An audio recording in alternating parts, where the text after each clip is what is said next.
ప్రేమ లేని పెళ్లి 13వ భాగం. రణదీప్ తనకు కావలసినవి అన్నీ తీసుకొని కారు దగ్గరికి వెళ్ళి హారన్ కొట్టాడు. అప్పుడు మేలుకుంది ధరణి. గబగబా బయటికి వెళ్ళి గేటు ఓపెన్ చేసింది.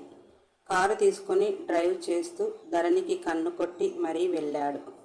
ధరణి మనసులో ఇటువంటి రోజు ఆమెకు ఉన్నాయని ఏ రోజు అనుకోలేదు. అలాగే ధీర్లో మార్పు ఎప్పుడో ఒకప్పుడు వస్తుంది అని ఆమె మనసుకు ఇప్పుడిప్పుడే కాస్త కలుగుతుంది.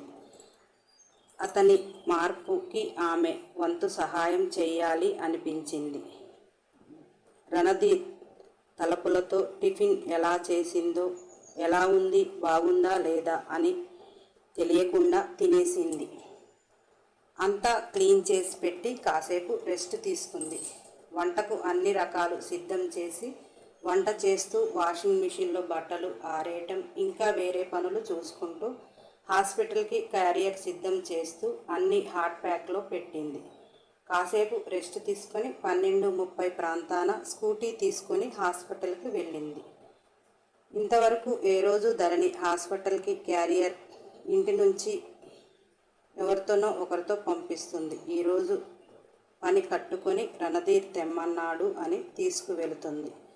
రణధీర్ క్యాబిన్ డోర్ తీసి ఎదురుగా దృశ్యం చూసి అలాగే స్టన్ అయిపోయింది. రణధీర్ వడిలో రేణు, ఇద్దరు ఇష్టంగా ముద్దులు పెట్టుకుంటున్నారు అన్నట్టు ఉంది. ధరణిని చూసి ఇద్దరు వేరయ్యారు. రేణు క్యాబిన్లోకి వచ్చేటప్పుడు డోర్ కొట్టి రావాలని ఇంగితం మనుషులకు ఉండాలి అని ధరణిని అన్నది. ఆ క్షణం ధరణికి రేణుని చార్చి కొట్టాలి అనిపించింది. కానీ మొగుడు ఎదవైనప్పుడు వేరే ఆడవాళ్లతో నాకెందుకులే అని మౌనంగా ఉంటే రణధీర్ పైకి లేచి రేణు చెంప మీద చెల్లున ఒకటి పీకాడు. దాని మొగుడు క్యాబిన్కి రావటానికి అది పర్మిషన్ తీసుకుని రావటం కాదు. నువ్వు ప్రియుడి దగ్గరికి వచ్చేటప్పుడు నీ జాగ్రత్తలో నువ్వు డోర్ వేసుకొని రావాలని ఇంగితం నీకు ఉండాలి అని చెప్పాడు. రణధీర్ అన్న మాటలకి అక్కడ ఇద్దరు ఆడవాళ్లు షాక్తో నిలబడ్డారు. ధరణి క్యారియర్ టేబుల్ మీద పెట్టి వెనుతిరగబోతుంటే, రణధీర్, నిన్ను క్యారియర్ అక్కడ పెట్టి వెళ్ళమంటానికి కాదు, క్యారేజీ తెమ్మన్నది. నాకు తినిపించి వెళతావని నిన్ను పట్టుకొని రమ్మన్నాను అని అంటే, ధరణి ఇందాక చూసిన దృశ్యానికి ఆ క్యారేజీ తీసుకుని రణధీర్ నెత్తిన తపి కొట్టాలనిపించింది. ధరణి, మీకు వడ్డించటానికి మనుషులు ఉన్నారు, నేను అవసరం లేదనుకుంటా, రేపటి నుంచి డ్రైవర్ని పంపించండి, నేను తేను అని వెళ్ళబోయింది. రణధీర్ ఒక్క ఉదుటున లేచి క్యాబిన్ డోర్ పెట్టేసి ధరణిని సోఫాలో విసిరాడు. మొగుడికి ఇక్కడ వరకు క్యారేజ్ తెచ్చి పెట్టకుండా వెళ్తాను అంటే నేనేమన్నా పిచ్చివాడినా అనుకున్నావా అని సోఫాలో చేర్చి తనని బిగి కౌరిలో బంధిస్తుంటే ఎదురుగా రేణు కనిపిస్తుంది. ధరణికి రణధీర్ చేసే సెకలు కోపం తారాస్థాయికి వెళ్ళి గట్టిగా నెట్టి అతని చేతులు విదిలించుకుని నిల్చుని, నేను అన్నం తినిపించి వెళ్తా, నన్ను ఇంతకంటే ఏమీ అనకు అని అసహ్యంగా ఇద్దరిని చూసి వాష్రూమ్కి వెళ్ళింది. రేణు రణధీర్ ప్రవర్తన విచిత్రంగా చూస్తుంది. ఇందాక తనని కొట్టడం, ఇప్పుడు ఆమెను దగ్గరికి తీసుకోవటం. అతని ప్రవర్తన ఏందో అర్థమే కావటం లేదు. రణధీర్ రేణుని లంచ్ ఇక్కడ చేస్తావా, నీ క్యాబిన్కి వెళ్ళి చేస్తావా అని అడిగాడు. రేణు, నేను లంచ్ బాక్స్ తెచ్చుకోలేదు, క్యాబిన్కి వెళ్తా అని వెళ్ళబోయింది. అప్పుడే ధరణి బయటికి వస్తుంటే, రణధీర్, క్యారియర్ ఇద్దరికి తెచ్చావా, ఒకరికి తెచ్చావా అన్నాడు.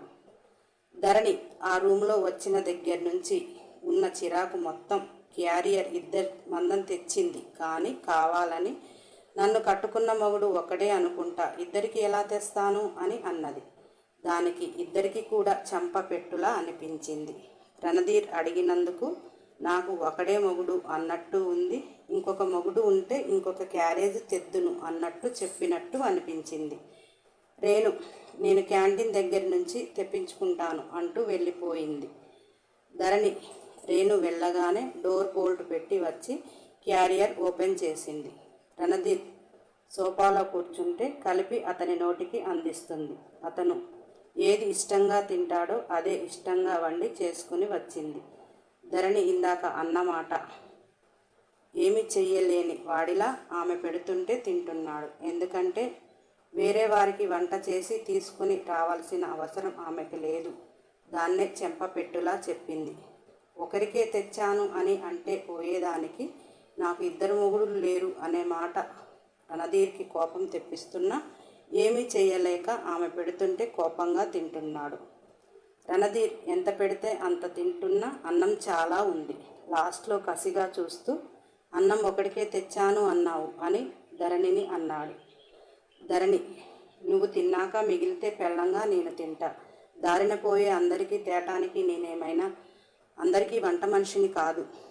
ఇలా మీ ఇష్టంగా అందరికీ పెట్టాలనుకుంటే మీరు కూడా క్యాంటీన్కి వెళ్ళి అందరితో పాటు మీ ఇష్టమైన వాళ్ళందరికీ పెట్టి మీరు కూడా తినండి. రేపటి నుంచి నేను తీసుకురానులే అని అంటుంటే పళ్ళు పటపటా కొరుకుతూ, దీనికి ఒక్కరోజు నేను కలిస్తేనే ఇంత అలుసైపోయిందే.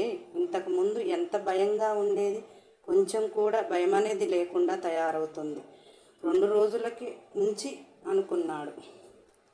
రణధీర్ చాలు అని తప్పుకుంటే ఉన్న అన్నం శుభ్రంగా ఆమె తినేసి బాక్సులు క్లీన్ చేసి కొని వెళ్ళటానికి అన్నీ సర్దుతుంది. ధరణి వెళ్ళబోతుంటే, అలా ఎలా వెళ్తావే, కడుపు నిండా పెట్టావు, మరి అవి కూడా పెట్టేసి వెళ్ళు అని రణధీర్ అంటుంటే ధరణి రణధీర్ కేసి వికారంగా చూస్తూ ఏంటవి అని విడ్డూరంగా అడిగింది. ముద్దులు అని రణధీర్ అంటే ధరణి ఉన్నదిగా నీ ప్రేయసి, నేను వెళ్ళగానే వచ్చి నీ ఊళ్ళో కూర్చుని ముద్దులు కురిపించటానికి అని విసురుగా వెళ్ళబోయింది.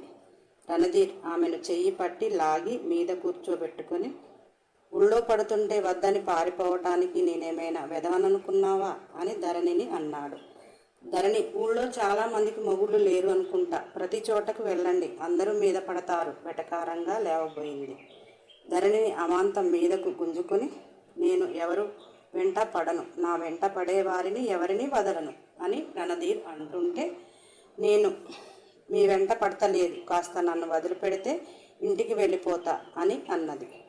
నువ్వు నా వెంట పడట్లేదనే కదా నా కసి అని మనసులో అనుకొని, నేను తాళి కట్టిన నా పెళ్ళానివి, ఆ మాత్రం హక్కు నాకుంటుందిలే, ఏం కాదు అంటూ ఆమెను బిగి కౌగిల్లో బంధించి మెడల మీద సుతారంగా ఉదయం పెట్టిన ఘాటు మీద మరొక్కసారి తడిముద్దులు అద్దాడు. ధరణిని మరో లోకానికి తీసుకుపోతుంటే ఇంతలో క్యాబిన్ డోర్ శబ్దమైంది. రణధీర్ వెళ్ళి తలుపు తీశాడు. ఎదురుగా మేఘ. ధరణి వచ్చింది అని మేఘన అక్కడికి వచ్చింది. అన్న తలుపు తీయటం, వదిన అటు తిరిగి అన్ని సర్దటం చూసి, నేను వెళ్తానులే అన్నయ్య అని విను జరుగుతుంది. ధరణి వెళ్తుంది, నువ్వురా మేఘ అన్నాడు. మేఘన లోపలికి వస్తూ, ఏంటో మా వదినకి ఇన్ని రోజులకు మా మీద దయ కలిగినట్టు మాకు మధ్యాహ్నం ఈ దర్శన భాగ్యం అని అన్నది. ధరణికి సిగ్గుగా అనిపించింది. ఏ రోజు క్యారియర్ ఆమె మధ్యాహ్నం తీసుకురాలేదు.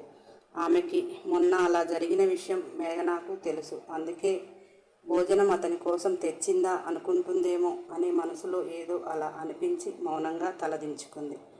రణధీర్ మేఘనాతో, నేనే ఇంట్లో పొద్దస్తమానం ఖాళీగా ఉంటుంది కదా, క్యారేజ్ తీసుకొని రమ్మన్నాను, కాసేపు ఇలా వచ్చినట్టు ఉంటుంది అని చెప్పాడు.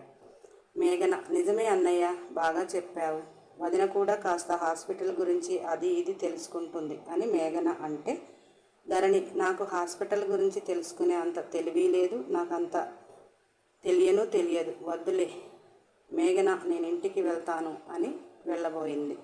మేఘన, నా క్యాబిన్కి రా అని ధరణిని తీసుకొని మేఘన క్యాబిన్కి వెళ్ళింది. మేఘన ధరణి ఇప్పుడు ఒంట్లో కాస్త పర్వాలేదా అని అడిగింది. ధరణి, బాగానే ఉన్నా కాబట్టే కదా హాస్పిటల్కి మీ అన్నకు భోజనం తెచ్చింది అని ధరణి అంటుంటే, మేఘన, రాత్రి అన్నయ్య నిన్ను చాలా జాగ్రత్తగా చూసుకున్నాడు అని వెటకారంగా అన్నది. ధరణికి ఏం చెప్పాలో అర్థం కాక, ఒంట్లో బాగాలేదు కదా, అందుకే బాగానే చూసుకున్నారు అని చెప్పింది. తరువాయి భాగం కోసం సబ్స్క్రైబ్ చేయండి. కథ నచ్చితే ఒక లైక్ చేయండి. ధరణి జీవితం అందరికీ తెలియాలి అంటే షేర్ చేయండి. అన్ని ఎపిసోడ్లు వినాలి అంటే గంట సింబల్ ప్రెస్ చేయండి. మీ మనసుకు నచ్చే మరెన్నో కథలు మీ ముందుకు తీసుకొని వచ్చే మీ కుమారి.